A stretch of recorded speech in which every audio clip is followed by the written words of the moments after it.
राधे राधे, हरे Krishna. Welcome है आप सभी का हमारे यूट्यूब चैनल पे। तो चलिए शुरू करते हैं श्रीमद् भगवद गीता अध्याय 10 श्री भगवान का ऐश्वर्य।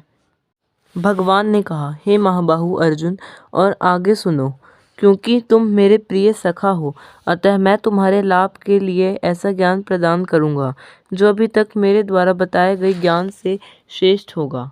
ना तो देवतागण मेरी उत्पत्ति को ऐश्वर्य को जानते हैं और ना महर्षिगण ही जानते हैं, क्योंकि मैं सभी प्रकार से देवताओं और महर्षियों का भी कारण स्वरूप हूँ। जो मुझे अजन्मा अनादि समस्त लोगों के स्वामी के रूप में जानता है, मनुष्यों में केवल वही मोहरहित और समस्त पापों से मुक्त है।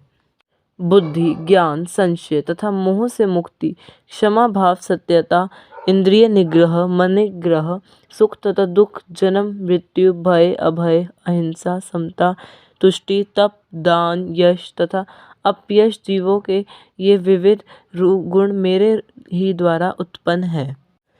सप्त ऋषिगण तथा उनसे भी पूर्व 4 अन्य महर्षि एवं सारे मनु सब मेरे मन में उत्पन्न है, और विभिन्न लोकों में निवास करने वाले सारे जीव उनसे अवतरित होते हैं।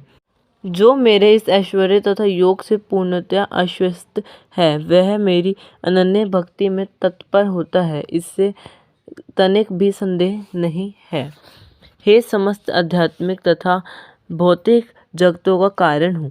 प्रत्येक वस्तु मुझसे ही उद्भूत होती है।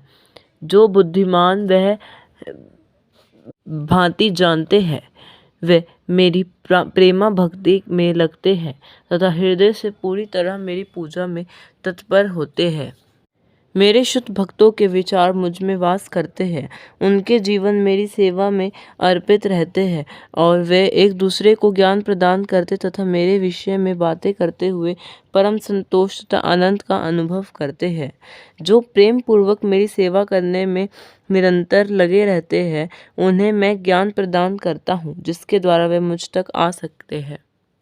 अर्जुन ने कहा, हे कृष्ण, आपने मुझसे जो कुछ कहा है उसे मैं पूर्णतः सत्य मानता हूँ। हे प्रभु, ना तो देवतागण ना असुरगण ही आपके स्वरूप को समझ सकते हैं।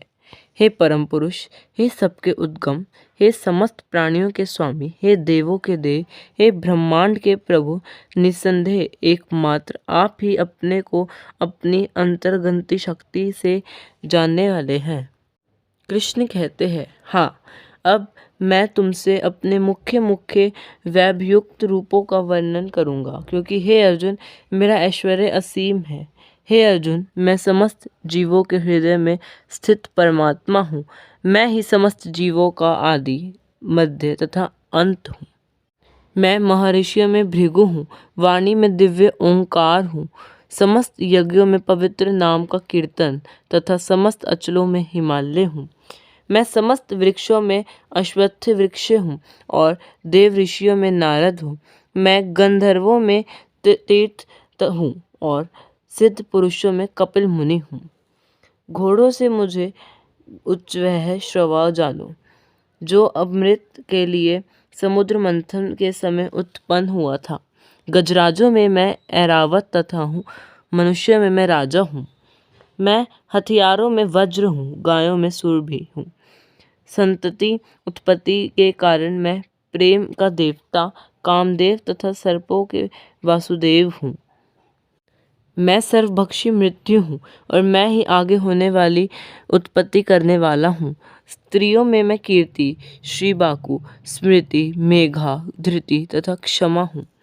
मैं सामदेव के गीतों में भृत्सम हूँ, और छंदों में गायत्री हूँ। समस्त महीनों में मैं मार्गशीर्ष, अगहन तथा समस्त ऋतुओं में फूल खिलाने वाले वसंत ऋतु हूँ। मैं छलिया में जुओ हूँ, और तेजस्वियों में तेज हूँ। मैं विजय हूँ, साहस हूँ, और बलवानों का बल हूँ। किंतु हे अर्जुन, इस सारे विशद ज्ञान की आवश्यकता क्या है? मैं तो अपने एक अंश मात्र में संपूर्ण ब्रह्मांड में व्याप्त होकर इसको धारण करता हूँ। इस प्रकार श्रीमद् भगवद गीता के 10वें अध्याय श्री भगवान का ऐश्वर्य का भक्ति विदात तात्पर्य पूर्ण हुआ। हरे कृष्णा। ओम नमो भागवते वासुदेवाय। आज के अध्याय से हमें ये सीख मिलती है कि हमें हमेशा भगवान के श्री चरणों में रहकर उनकी सेवा अपने हृदयपूर्व करनी चाहिए, क्योंकि समस्त ब्रह्मांड कृष्ण में स्थापित है और कृष्ण ही समस्त ब्रह्मांड है। हरे कृष्णा। तो चलिए मिलते हैं आप सभी से नेक्स्ट वीडियो में, तब तक के लिए राधे राधे, हरे कृष्णा।